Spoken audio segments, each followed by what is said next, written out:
오늘도 예배 자리에 오신 여러분 주님의 이름으로 환영하고 축복합니다. 함께 예배하는 모든 심령 가운데 참 좋으신 우리 주님의 그 놀라우신 은혜와 평강이 가득 흘러넘치기를 주님의 이름으로 간절히 소망합니다. 오늘 우리가 함께 읽은 말씀은 요한복음 4장 5절부터 30절까지의 말씀입니다.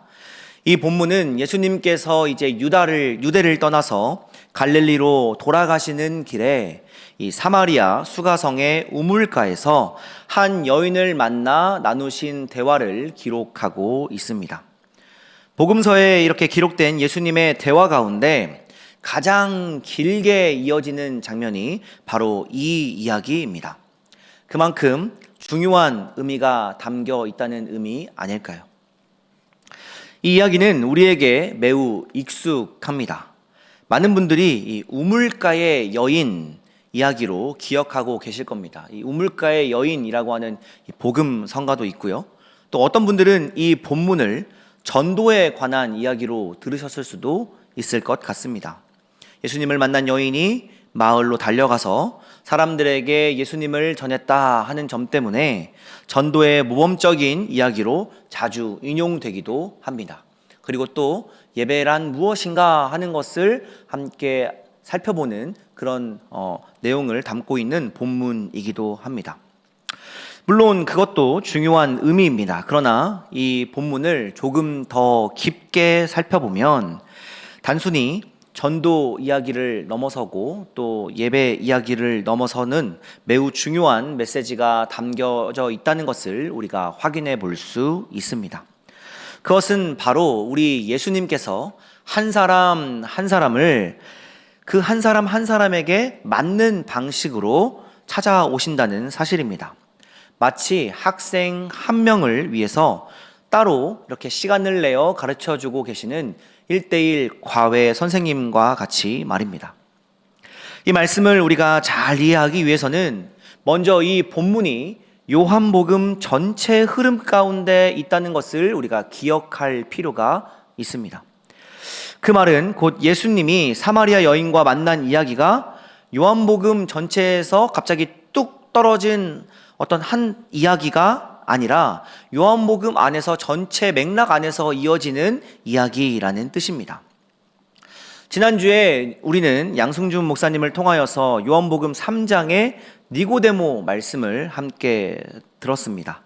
오늘 본문을 이 요한복음의 전체적인 맥락 가운데서 이 니고데모의 이야기와 비교해 보면 오늘 말씀이 의도하고 있는 메시지가 좀 더 정확하게 드러나지 않을까 하는 생각을 해보게 됩니다. 니고데모는 어떤 사람이었습니까? 사내들이 공의회 공의원이었고, 그러니까 우리나라로 하자면 국회의원 정도 되었고, 또 유대인 가운데서 또 신망받는 바리새인이었고, 또 랍비였고 율법 교사였습니다. 또 지도자였고 남자입니다. 지적으로도 도덕적으로도 흠잡을 데가 없는 사람, 그 사람이 바로 니고데모였습니다. 그가 한밤에 진지한 물음을 가지고 예수님을 찾아옵니다. 예수님은 그에게 하나님의 진리에 대해서 설명해 주지만 결국 그는 다 이해하지 못한 채 돌아가게 됩니다. 이에 비해서 수가성에서 만난 사람은 유대인이 혐오하는 사마리아 사람이고 또 여자입니다. 게다가 이 여인은 잘 알고 계신 것처럼 결혼을 5번이나 하고 또 동거하는 남자가 있어서 사회적으로 굉장히 눈총을 받았던 사람입니다. 이 여인은 니고데모와 달리 한낮에 예수님을 만납니다. 또 니고데모와 달리 계획된 만남이 아니라, 니고데모는 일부러 예수님을 찾아갔죠. 이렇게 계획된 만남이 아니라 우연한 만남이었고, 니고데모는 예수님을 찾아가 자기가 먼저 말을 걸었지만 이 수가성 여인에게는 예수님께서 먼저 찾아와 주셔서 먼저 말을 걸어 주십니다. 대화가 끝났을 때 여전히 니고데모는 예수님의 그 말씀이 무엇인지를 다 이해하지 못했지만 수가성 여인은 그 말씀의 뜻을 곧바로 깨닫고 마을로 달려가 이 사실을 선포합니다. 이렇게 니고데모와 이 여인의 만남은 여러 차이들이 있습니다. 요한복음이 이렇게 차이나는 만남을 연속적으로 우리에게 들려주고 있는 이유가 무엇일까요? 무슨 의도로 이 두 가지 만남을 우리에게 들려주고 있는 것일까요? 오늘 본문을 보면 예수님께서는 갈릴리로 가시는 길에 사마리아 지역을 지나게 됩니다. 그 길에서 예수님은 수가성에 있는 야곱의 우물가에 앉아서 잠시 쉬고 계십니다. 때는 정오였습니다. 햇볕이 가장 뜨거운 시간입니다. 그때 한 여인이 물을 기르러 옵니다. 예수님은 그 여인에게 먼저 말을 건넵니다. 물을 좀 달라. 이 한마디가 두 사람의 긴 대화를 시작하게 합니다. 이 장면이 특별한 이유는 당시에 이 유대인과 사마리아인 사이에 깊은 갈등 때문입니다. 오랜 세월 두 민족은 서로를 미워하였고 멀리했습니다. 유대인들은 사마리아 사람들을 부정하다고 여겼고 가능하면 이 사마리아 땅을 밟으려고도 하지 않았습니다. 굳이 일부러 뺑 돌아서 갔습니다. 이런 적대적 감정의 기원은 다양하겠지만 기원전 128년경 유대인이 사마리아 수도 세겜을 쑥대밭으로 만들고 그리심산에 있던 이 사마리아인의 성전을 파괴하면서 그 분노가 절정에 달하게 됩니다. 그 후로 사마리아인은 유대인이라면 치를 떨었고 유대인들은 사마리아인들을 부정하다고 이야기하면서 하나님이 지옥 땔감으로 쓰려고 너희들을 만들었다 이렇게 조롱해 왔습니다. 오죽하면 신실한 유대인은 사마리아인들을 쳐다보지도 않았고 또 그 땅을 밟지도 말라 이렇게 가르쳤을까 싶습니다. 이런 역사가 적어도 1세기 말까지 온 유대 사회에 퍼져 있었고 요한복음의 오늘 이 이야기는 이러한 배경 가운데 놓여져 있습니다. 근데 예수님은 이 사마리아 여인에게 먼저 다가가서 지금 말을 건네고 계십니다. 여인이 놀라서 묻습니다. 당신은 유대인인데 어찌하여 사마리아인인 나에게 말을 거시고 또 물을 달라고 하십니까? 이 질문 가운데 수백 년 동안 이어져 온 갈등의 역사가 담겨져 있습니다. 그러나 예수님은 그 경계를 넘어서 여인에게 다가가십니다. 사랑하는 여러분, 우리 주님은 막힌 담을 허물고 또 경계를 넘어서시기 위하여 이 땅에 오신 분이신 줄로 믿습니다. 사람들이 만들어 놓은 민족의 경계, 또 성별의 경계, 종교의 경계를 허무시고 한 사람 한 사람을 향하여서 나아가시는 분, 그분이 바로 우리가 오늘 그리스도라 고백하는 우리 예수님이십니다. 이렇게 먼저 다가와 주시는 그 예수님의 다가가심에 이 여인이 이제 경계를 조금 푼 것 같습니다. 처음에는 목이 마른 예수님이 여인에게 물을 달라고 요청하였는데 몇 번의 대화가 오가면서 이제 12절 말씀에서부터는 갑자기 이 이야기가 우물 이야기로 이렇게 전환되는 것을 우리가 확인해 볼 수 있습니다. 여인이 여기 이 우물이 야곱의 우물입니다 이렇게 설명하더니 그런데 갑자기 대뜸 당신이 야곱보다 큽니까? 이렇게 물어봅니다. 창세기 24장에 보면 아브라함의 종이 이삭의 아내를 물색하러 밧담 아람에 간 일이 기록되어 있습니다. 그때 어떤 우물에서 한 소녀에게 마실 물을 좀 나누어 달라 이렇게 요청하는데요. 그때 물을 준 소녀가 나중에 이삭의 아내가 되는데 바로 그 여인이 리브가입니다. 또 창세기 29장에도 이와 비슷한 이야기가 등장합니다. 이번에는 우물에서 야곱이 미레의 아내 라헬을 만나게 됩니다. 그리고 그 때는 바로 정오다 이렇게 기록하고 있습니다. 그러니까 지금 이 요한복음에서 예수님이 우물에서 정오에 이 여인을 만난다라고 했을 때 구약을 잘 알고 있던 그 당시의 1차 청중들 또 1차 독자들은 바로 창세기의 이 두 이야기를 떠올리지 않았을까 생각해 보게 됩니다. 그러면서 이거 결혼과 관련된 이야기 아니야? 낯선 남자와 여자가 이렇게 정오의 우물에서 한낮에 만나서 이야기한다면 이거 결혼 이야기인데? 라는 생각을 아마 하지 않았을까 생각해 보게 됩니다. 그리고 실제로 예수님과 사마리아 여인의 대화는 결혼 이야기로 진행됩니다. 그런데 예상치 못한 방향으로 이 이야기가 전개됩니다. 여기 등장한 여인은 곧 결혼을 앞두고 있는 예비 신부였던 것이 아니라 이미 벌써 5번이나 결혼을 했고 지금은 또 다른 남자와 동거를 하고 있는 사람입니다. 즉 결혼에 희망을 둔 여인이 아니라 결혼에 지칠 대로 지친 여인이라는 것입니다. 아마도 요한복음 4장의 시대를 함께 살아갔던 사람들은 이 여자의 남편이 몇 명이었고 또 얼마나 불량한 사람이었는가라고 하는 것을 생각했을 것입니다. 그러면서 당시의 결혼 관습과 여성의 사회적 현실을 완전히 무시하고 여성 혐오성 추측을 섞어버립니다. 하지만 분명한 것은 왜 이 여인이 이렇게나 많이 결혼을 하게 되었는지 또 그 이혼의 원인이 무엇이었는지 이것은 우리가 분명하게 알 수는 없습니다. 왜냐하면 말씀이 철저히 침묵하고 있기 때문입니다. 하지만 우리가 추측해 볼 수 있는 것은 있습니다. 이 여인이 이렇게 여러 번 결혼하게 된 이유가 분명히 이 여인의 잘못은 아닐 것이라는 것입니다.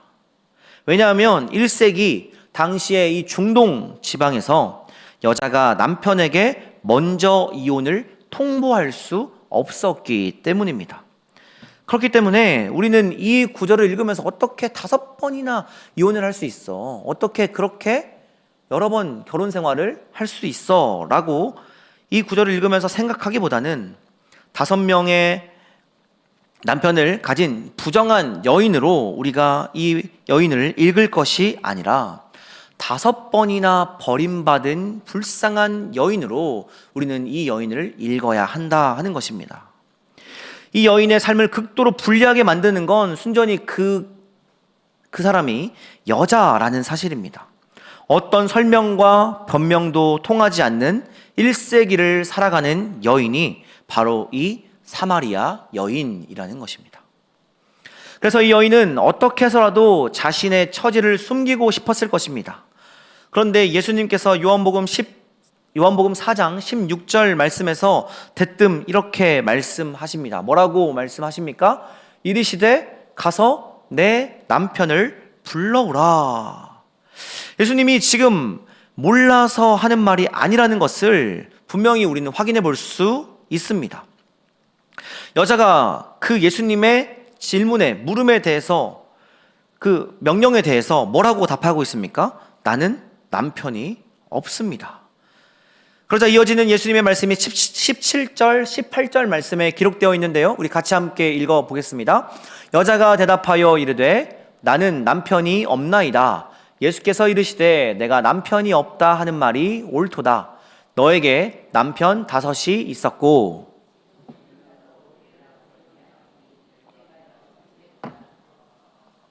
아멘. 그래 맞다. 너는 남편이 5이었고 그리고 지금 살고 있다 하는 사람도 사실은 남편이 아니다. 이렇게 예수님께서 말씀하십니다. 여인이 깜짝 놀랍니다. 지금 꽁꽁 감추고 있었던, 꼭 숨기고 싶었던 그 비밀을 누군가에게 지금 들켜버린 순간입니다.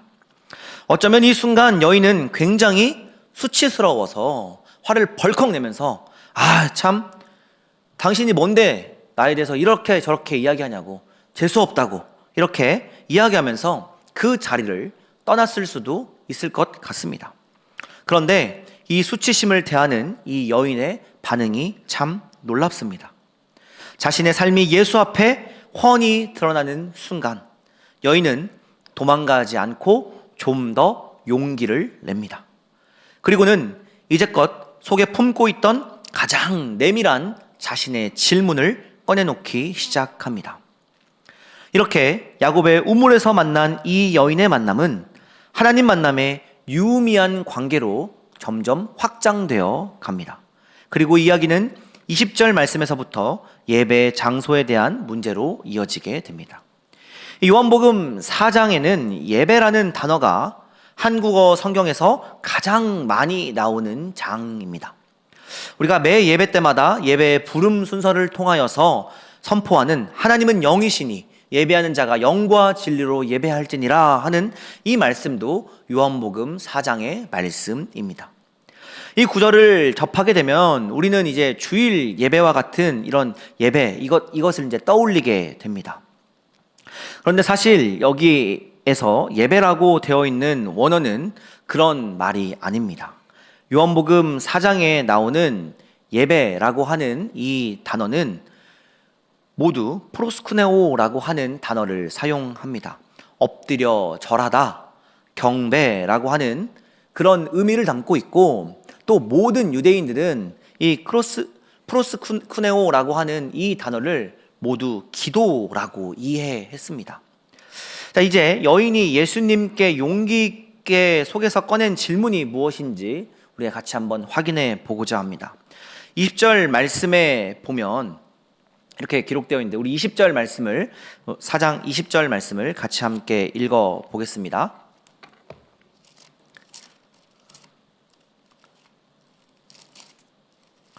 요한복음 4장 20절 말씀입니다. 우리 조상들은 이 산에서 예배하였는데 당신들의 말은 예배할 곳이 예루살렘에 있다 하더이다. 아멘. 바꿔서 이 말씀을 한번 다시 읽어보면, 우리 조상들은 이 산에서 하나님께 엎드려서 기도했는데 당신들 말로는 이 기도의 장소가 오직 예루살렘에만 있다고 합니다. 이렇게 지금 물어보고 있는 것이죠. 여기서 이 산이라고 하는 산은 사마리아인의 성전이 있었던 그리심산입니다.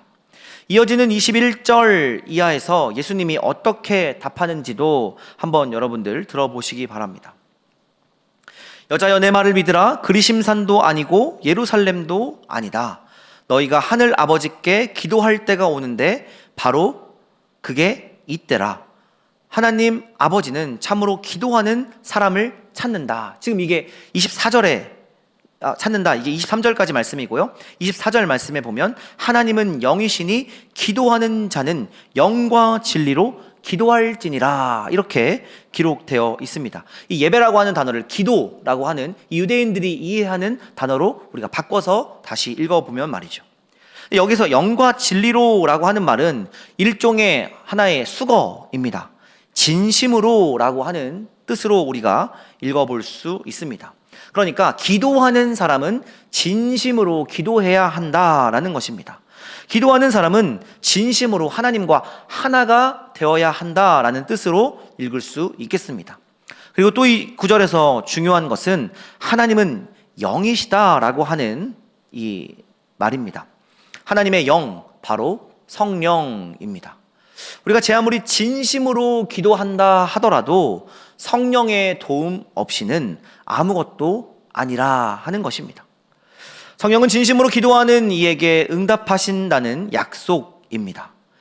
예배와 기도의 어떤 장소의 문제가 아니라 우리가 어떤 마음으로 지금 누구에게 기도하고 있느냐, 누구에게 도움을 구하고 있느냐, 누구를 바라보고 있느냐 하는 것이 중요하다 하는 것입니다. 이제 이 여인은 가장 갈급하고 목말랐던 질문에 대한 답을 얻게 되었습니다. 그리고 이제 정말 자신의 모든 것들을 예수님께 내비치게 됩니다. 여인은 지금 자신은 그리스도가 오시기를 기다리고 있다, 이렇게 말합니다. 그러자 26절 말씀에서 예수님께서 이렇게 말씀하십니다. 내가 그라. 성경 전체에서 예수님이 자신이 그리스도라고 알려주시는 대목은 딱 하나, 바로 이 여인에게만입니다. 12제자가 아니었습니다. 12제자는 지금 어디가 있죠? 먹을 것을 좀 사러 지금 예수님과 함께 떨어져 있는 상황입니다. 그리도 유대인들이 혐오하고 저주하고 경멸하였던 사마리아 사람, 그것도 여자, 그리고 5번이나 버림받은 불쌍한 여인에게 예수님께서는 당신이 그리스도다, 내가 그다, 이렇게 말씀하여 주십니다. 이 깨달음과 만남이 이 여인을 새롭게 살게 합니다. 이제 오늘 설교를 한 가지 질문과 함께 정리해 보고자 합니다. 예수님은 언제나 가난하고 약한 사람들에게만 은혜를 주시는 것일까요? 니고데모와 사마리아 여인의 만남을 다시 한번 연결해 봅시다. 예수님은 니고데모와 사마리아 여인을 만나 주십니다. 그런데 앞서서 말씀드렸던 것처럼 이 니고데모와 사마리아 여인은 달라도 너무나도 달랐던 사람입니다. 둘의 출신 성분에서부터 예수님이 이 둘을 대하는 방식까지 정말 천지 차이입니다. 유대인의 지도자였고 학식이 뛰어난 니고데모에게는 이 신학적인 개념을 사용해서 진리를 설명해 주셨고, 이 수가성 여인에게는 일상에서 경험하는 물과 우물, 그리고 기도와 같은 평범한 이야기로 우리 주님께서는 만나 주셨습니다. 하나님은 그렇게 각자 한 사람 한 사람에게 맞는 방식으로 우리를 찾아오십니다. 마치 학생 한 명 한 명을 위하여서 정성을 다해 가르치는 1:1 과외 선생님처럼 말입니다. 오늘 우리에게도 예수님은 그렇게 찾아오십니다. 우리의 어떠함과 상관없이 우리 있는 모습 그대로 우리에게 찾아와 주십니다. 어떤 사람에게는 질문 속에서 찾아오시고, 어떤 사람에게는 고통 속에서 찾아오십니다. 또 어떤 사람에게는 실패의 자리에서 찾아오시고, 또 어떤 사람에게는 평범한 일상 속에서 찾아오십니다. 우리 자신의 약한 모습을 직시하고 우리 자신에게, 그리고 우리 자신을 하나님 앞에서 겸손하게 있는 모습 그대로 이렇게 내어 놓을 때에 우리 주님은 그 순간을 은혜의 기회로 삼으신다 하는 것입니다. 우리 주님께서 이름 없는 사마리아의 불쌍한 여인에게 친절한 은혜를 베풀어 주셨던 것처럼 주님은 저와 여러분에게도 은혜를 베풀어 주십니다. 그리고 그 은혜가 지금 오늘 우리를 여기에 있게 합니다. 그 은혜가 우리가 살아가는 삶의 터전으로 용기 있게 나가게 합니다. 그리고 이제 예수를 그리스도라 고백하며 우리를 만나 주셨던 그 주님을 담대하게 선포하며 살아가게 합니다. 이것이 바로 오늘 이 말씀을 통하여서 우리 주님께서 우리에게 주시는 신실하신 주님의 약속입니다. 바라기는 이 은혜의 감격이, 주님의 이 분명하고 정확한 약속이 저와 여러분의 모든 삶의 자리 가운데 충만하게 임하기를 우리 주님의 이름으로 간절히 소망합니다. 기도하겠습니다.